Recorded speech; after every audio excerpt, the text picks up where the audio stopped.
नमस्कार, आप देख रहे हैं आई इंडिया और मैं हूं डॉक्टर पंकज सिंह गौर। आजम खां का सीतापुर जेल में आना, इसे महज संयोग कहेंगे या फिर कुछ और। क्योंकि 2021 में आजम एंड फैमिली जब सीतापुर जिला जेल आई थी तो उस दौरान विधानसभा के चुनाव होने थे और अब जब 2023 में आजम एंड फैमिली सीतापुर, हरदोई और रामपुर जेलों में बंद हुई है, तब 2024 में लोकसभा के चुनाव होने हैं। सभी जानते हैं कि चुनाव जब जब आते हैं तो आजम खां के लिए मुसीबत लेकर आते हैं। हालांकि एक बार आजम खां सीतापुर जिला कारागार में बंद रहते रामपुर का चुनाव जीत लिया था, लेकिन उसके बाद रामपुर में उनकी जो भी राजनीतिक सियासत थी उसको भारतीय जनता पार्टी ने एक समान खत्म सा कर दिया है।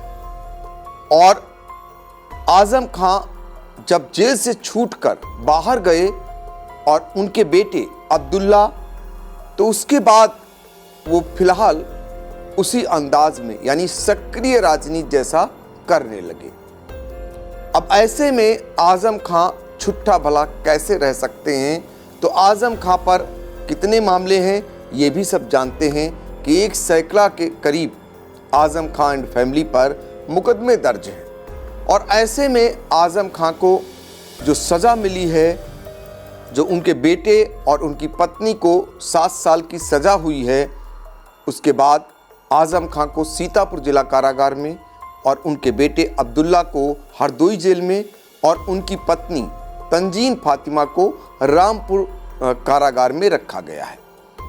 पिछली बार आजम खां अपने परिवार के साथ सीतापुर जिला कारागार में बंद थे। एक ही बैरक में रखे जाते थे आजम और अब्दुल्ला अगल बगल में।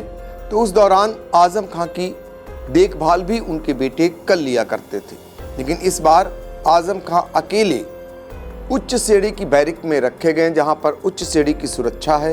हालांकि 3-4 अन्य कैदियों को भी उनके साथ उसमें रखा गया है, लेकिन आजम के लिए इस बार जिला कारागार में बंद रहना एक अलग मुसीबत ला रहा है, क्योंकि अकेले हैं और अब अवस्था धीरे धीरे बढ़ती जा रही है और तमाम बीमारियों ने भी आजम खां को जकड़ लिया है। तो ऐसे में आजम खां जब आज सीतापुर जिला कारागार में आए तो कैदी बनकर आए। पिछली बार जब 2021 में आजम एंड फैमिली सीतापुर जिला कारागार आई थी तो आजम खां उस दौरान बंदी के रूप में आए थे, लेकिन अब चूंकि उन्हें सज़ा मिली है तो कैदी के रूप में सीतापुर जिला कारागार पहुंचे।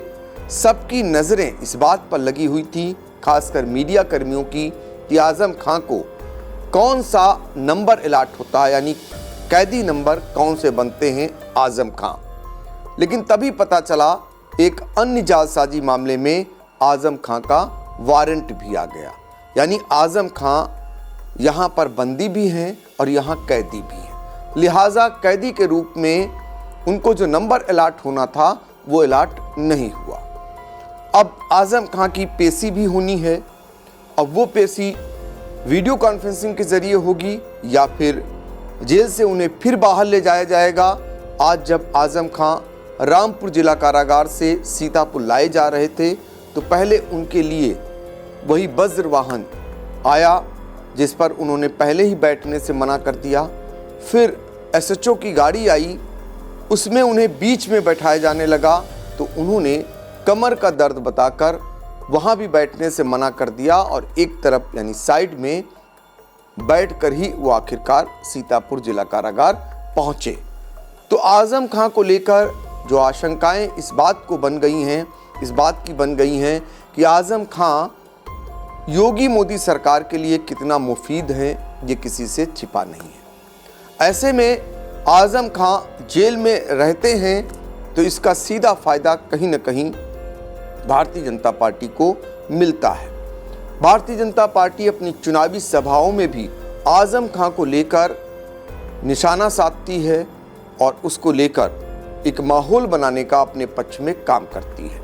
सीतापुर जिला कारागार में जब आजम खां बंद थे तो उस दौरान मुख्यमंत्री योगी आदित्यनाथ एक सभा को संबोधित करने के लिए सिधौली आए थे और सिधौली में उन्होंने इशारों में एक बड़ी बात कही थी। उन्होंने कहा था, अब तो बिजली सीतापुर की जेल में भी आती है।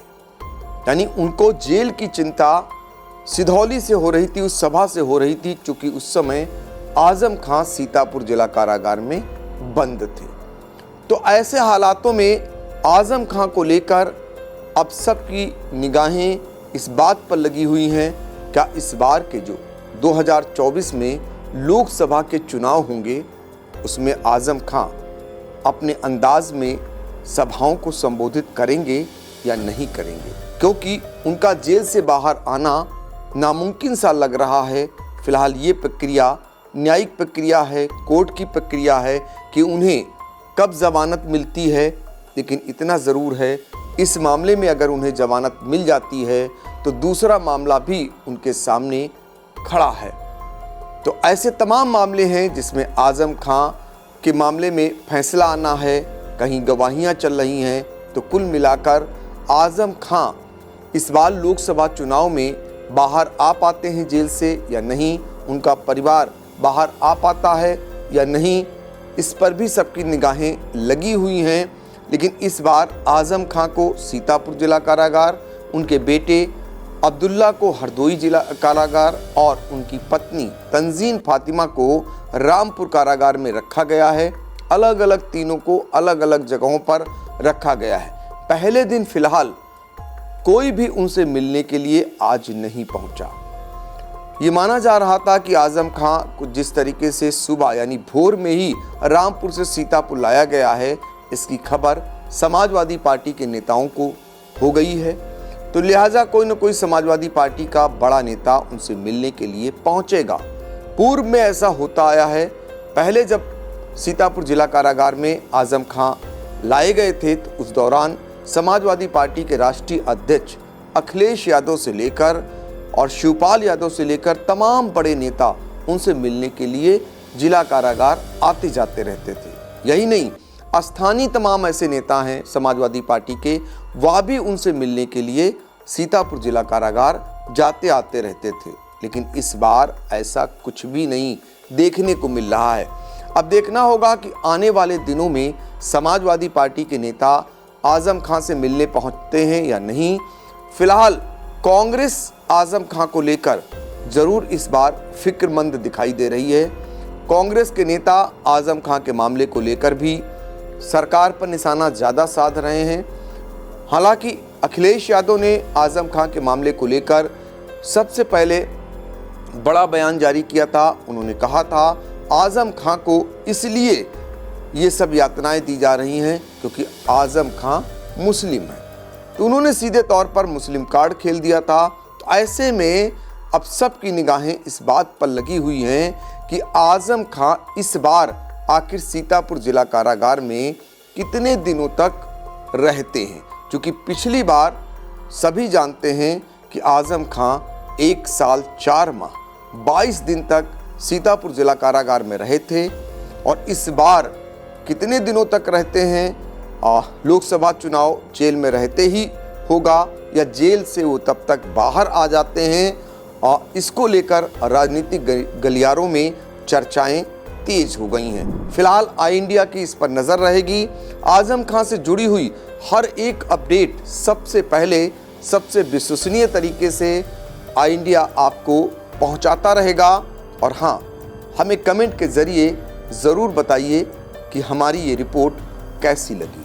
शिक्षा के क्षेत्र में जनपद का अग्रणी संस्थान विद्यानिकेतन फार्मेसी एवं विद्यानिकेतन डिग्री कॉलेज, कुतुबनगर, सीतापुर। सत्र 2023-24 के लिए डी फार्मा एवं बीए में प्रवेश के लिए शीघ्र संपर्क करें। सत्र 2022-23 में डी फार्मा का रहा उत्कृष्ट परीक्षा फल। सभी 90% छात्र छात्राएं प्रथम श्रेणी में हुए उत्तीर्ण।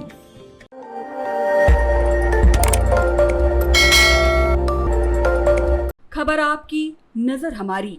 देखते रहिए आई इंडिया।